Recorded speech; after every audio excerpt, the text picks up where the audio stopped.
Welcome, everyone, back to the Fantasy Football Profit Podcast as we continue to get you ready for your 2025 auction drafts for fantasy football.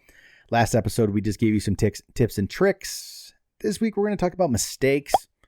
It really can just be said as these are the opposite. Don't do the opposite of what we said last time, right? But there's some stuff here we really want to go over about mistakes that we've made over time. And really, a lot of this is just learning. This is us learning from our own mistakes and trying to tell you what maybe not to do and trying to help you out. So we'll get going. So funny enough, this is like almost goes against what we said on the tips and tricks episode where we said attack early.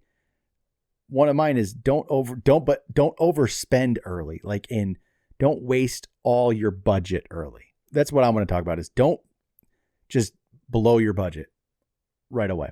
When we're attacking early, you kind of want to get a team built. Maybe it's two players and a cheaper, maybe it's a third cheap player, whatever. When you go I think the level is when you go 3-star type players, you can't build a team. You might feel awesome, I got these 3 guys.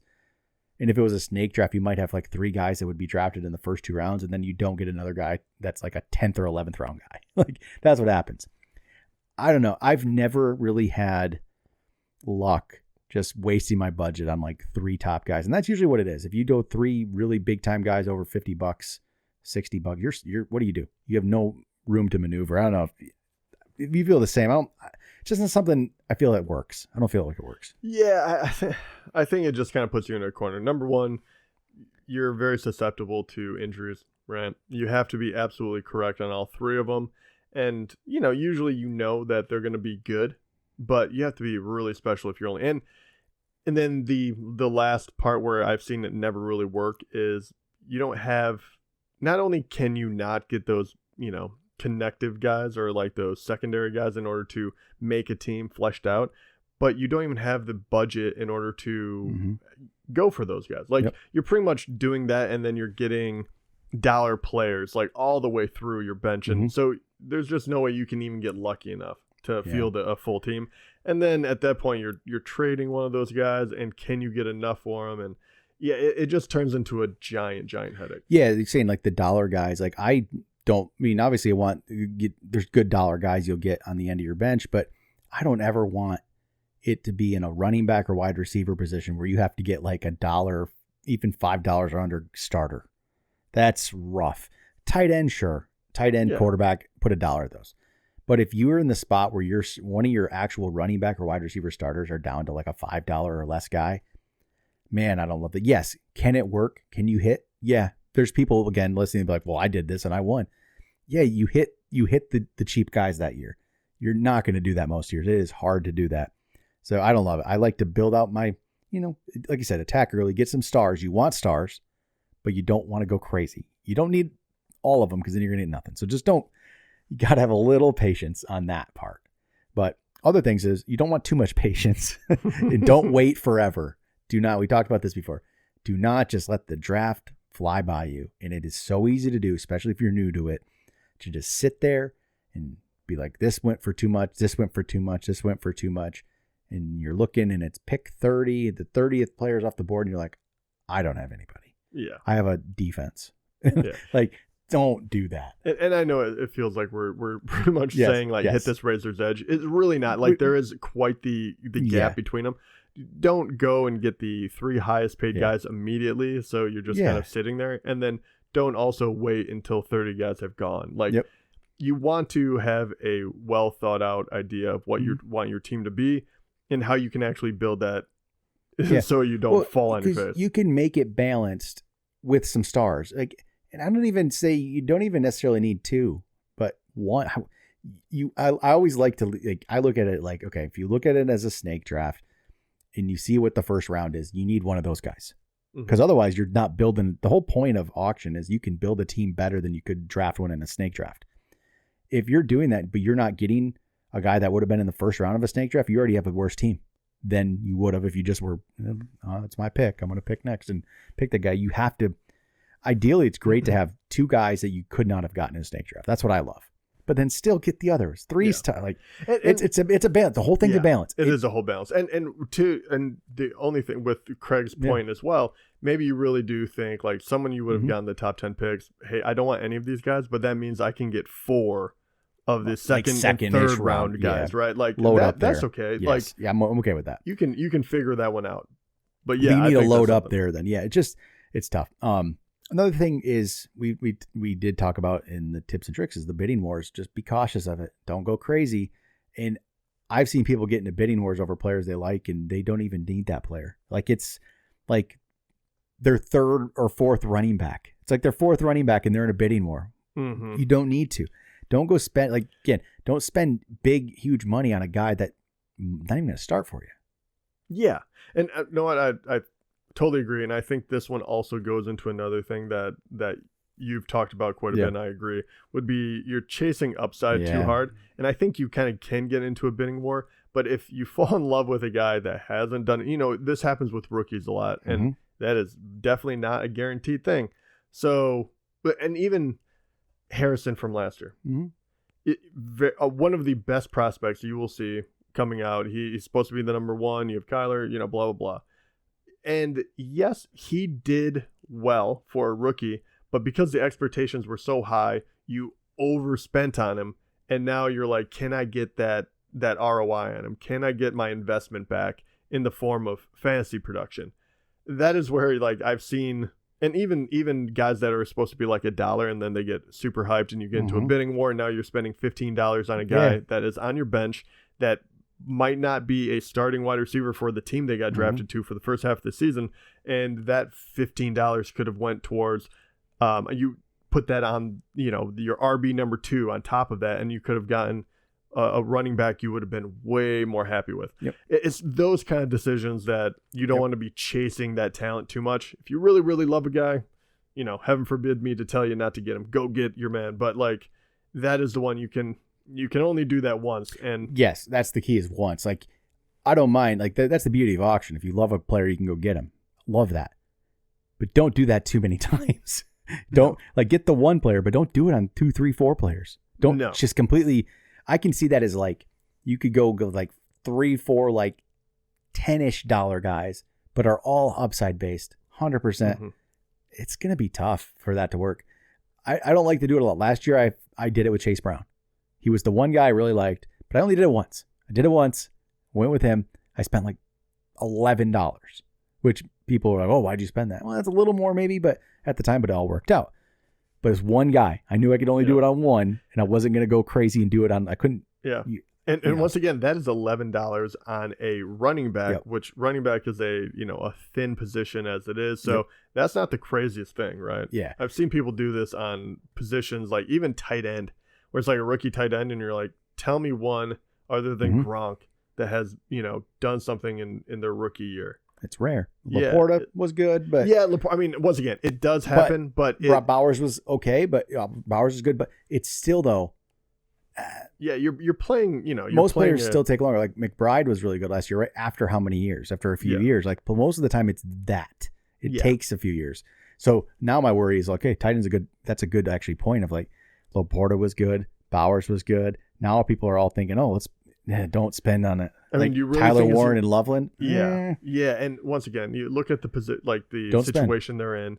Yeah. And could it happen? Sure, but let's not. It could. And Laporta, how much did people actually spend on nothing? Right. He didn't get overhyped. Now it's gonna. Yeah, but he didn't get overhyped, and that was the thing. Like you didn't actually overspend on him. But 2 years in a row of a tight end doing that, it's gonna get higher now. So just don't get yourself caught in that. Yes, and we saw the same thing on rookie wide receivers, and it goes in. Every couple of years, you see these guys hit, and once again, last year's was not like it wasn't like the rookie class busted. It just got so overhyped that there was no way they were going to catch up to there was a couple good ones. Again, it didn't. Funny that like Brian Thomas was probably the best, and he was the cheap one. Yeah, exactly. Yeah. But and some of the other we've talked about don't build your team off of like these average mid-tier players, but don't ignore them either. Right. There are some value in there in these guys that are $10 to $20. Sometimes it's these over the veterans or becoming veterans. You don't love them as much anymore, but there's some really good value. Sometimes, you know what, who always went like it's almost every year. I swear in these drafts, Mike Evans, I feel like every year is one of those kind of guys. everyone's, he's probably not going to do it anymore. He's probably not going to do it anymore. He's probably not going to do it anymore. Every year he's kind of cheap-ish. Not cheap, but cheap-ish. Yeah. And he's one of those guys. I feel like it used to be like a Tyler Lockett was always like. He's a great example. Overlooked Tyler Lockett is every year. Always, every year. Yep. Don't completely ignore those guys. It's good to build your team with a couple of them. Again, that's not what you want your main guys to be, but that's the whole thing. I think the biggest thing we're saying is it's a balancing act. The whole thing. Try to keep balancing this. So don't ignore that stuff. I think when you do, you end up with just that stars and scrubs thing, which I don't think works. You need to balance it all out. You need those stars. You need some guys in the middle that you can count on, and then you need some upside guys at the end. How many, and once again, I know we go really deep and it's kind of like, hey, we even have dollar players we like, but how many players onto your bench do you actually go into it where you're like, all right, these are guys that are going to start for me, and then I also want this. I go, let's say if we, I don't know how much and we're talking about like, and at that point you're kind of like, hey, I actually like, I'm going to grab 5 guys that I think might be okay, but I'm willing to like cut them at any when point. I'm like budgeting, I'll probably go 4 deep of my bench that actually has more than $1 to it. Okay. Like if I'm trying to budget these aren't even like 10 maybe, but they're a little bit more. I put a little bit more in my mind of like, I could go this because I want this guy a little bit more. Yep. So I do have like 4. Are you always, well, I shouldn't say always. Are you typically going for depth in that one, or are you going for, because I know like you go on a secondary QB because you're like, hey, I'm going for the upside, right? It's to me, it's more upside. Like it is a mixture. The first or second guy, I'd like to be at least a guy. Maybe it's like a lower end starting running back or something like that. I don't want to go too deep in that because a lot of times I hate those guys, and I like to roster, and I keep moving my roster around. But I would want a couple guys that you think could step in and play. But then after that, I do want a lot of upside too. I want to, but again, it's all balance. Yeah. I want to mix. I want like maybe it's 50-50. Of like upside guys on the bench. Maybe if you have an 8-man bench, which is larger, but we do 4 of them upside, 4 of them not. If you have a smaller bench, it is tough to get a lot of upside on there. I don't want to go crazy. If you have a 6-man bench, you don't want to go nuts with the upside, but you need some. And that's how like I got Jane Daniels, right? Like that's how you get some of these guys. So I like that a little bit, but part of it is also not planning. If you don't plan that budget, you don't have a clue what you're doing. You're gonna struggle. If you're just going into this, like I'm going to get this, and you have no clue what these dollar totals are doing to your potential team as you go on, you're going to be in for a rough shape. So kind of plan that out and pay attention to your roster. Like I said, don't get into the bidding wars on like your 4th running back. Don't get into a bidding war on your 2nd quarterback. I see that happen where people are like, sometimes the value almost feels too good for them. Oh, I can't let this guy go. This guy's like a good quarterback, like I can't let him go for this cheap $10. Okay, you just spent $10 on the 2nd quarterback. You just missed why do that? Don't always try to police other people's prices. Like don't let bidding up and thinking someone's getting too much of value ruin your draft, because that happens all the time where people do that. Like, I didn't really want that guy, but I didn't want them to get it for cheap. But what did it do for your team? You didn't do anything for your team. You just hurt your team. If you got a 2nd quarterback for $10, what are you going to do with that? I see that all the time. Yeah. It just the 2nd quarterback is a real thing. And I like having a 2nd quarter. Like I like $1, $2. The upside one. But I definitely have seen that where you're like, and you end up with them for $5, $6, and it's not necessarily a bad thing. Like if that was your quarterback you went with, and you got, a bottom QB1. Yep.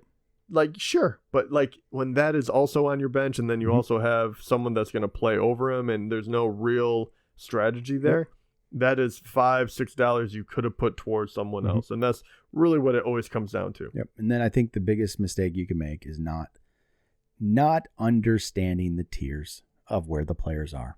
We talked about it as like, I think our number one thing to do. It's also the thing, like you can't ignore it. Know what the tiers are.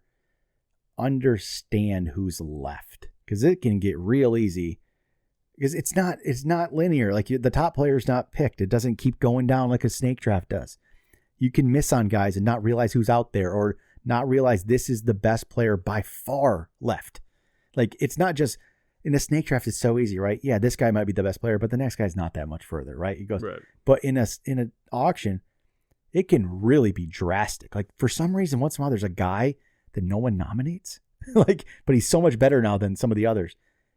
Like that guy's going to just go for way too much money too. So it's just don't understand it. Know who's out there, understand these tiers, who's left. And it's just, you have to know who's in the tiers and who's out there. Without a doubt. And I think that the funny point too, because I think we could do a whole different, discussion on this of like strategy as far as who and when to, put someone up for auction. Because I mean, the thing is too, you could say, hey, we just had Bijan go, we had, Jahmyr Gibbs, and then all of a sudden out of nowhere, you had, you might have I don't even know, a wide receiver number 3 type guy, right? Say, I'm trying to think of someone that would actually like be low key, like no one really cares about or whatever. And you'd be like, okay, well, what is actually their value? And like, would I want this person? The whole thing is like, someone might be throwing them out to mess with you. They might be throwing out knowing like, hey, everyone's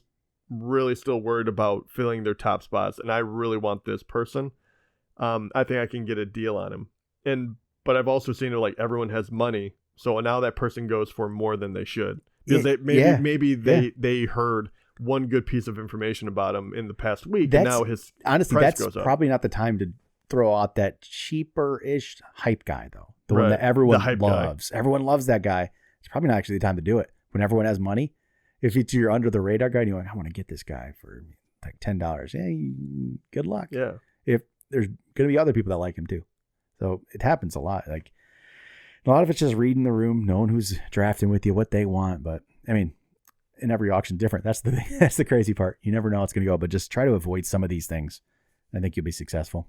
So, as much as you can, because it's still not going to go perfect. But just don't leave with like $30 either. Yeah. Okay. I feel like we don't have to say this every year, but we do because it happens every time. Yep.